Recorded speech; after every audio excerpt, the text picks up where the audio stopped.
Okay, so this is going to be your Hinduism 101 introduction. So Hinduism is one of the oldest, if not the oldest, organized religion in the world.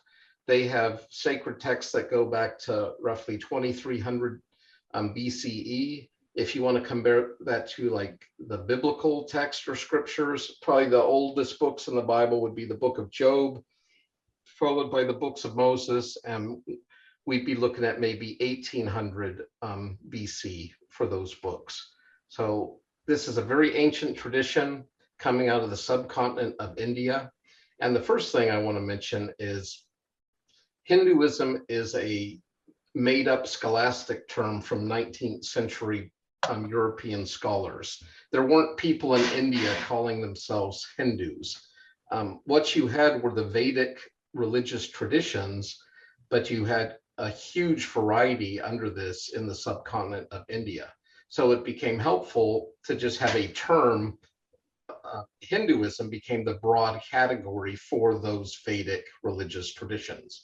Now, the Vedas are the scriptures of the Hindus, and very similar to the Old Testament, much of the early Vedas talk about ritualistic purifications, sacrifices, songs and hymns and praise to God. But as the Vedas begin to develop and we move into the later Vedas and the Upanishads, there's like a shift that begins to take place. And I kind of like to describe Hinduism almost like, I'm going to stop sharing here a sec while I talk about this.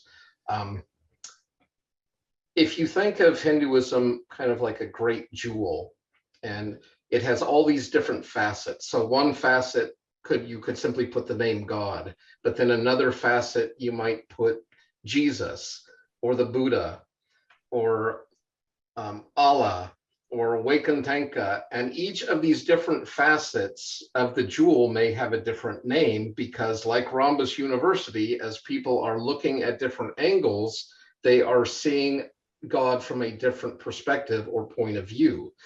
But these Hindu sages began to realize there are not millions of gods. There's only one God with 1,000 faces. And that's, of course, a euphemism. But the idea is there is only one God. In fact, they go even further than that and say there is only one thing. All right, so wrap your mind around that. And this would be the key to understanding a pantheistic worldview. There is only one thing. And you can call it God, you can call it the universe, you can call it doesn't matter. But there is only one reality, and everything is a part of that reality.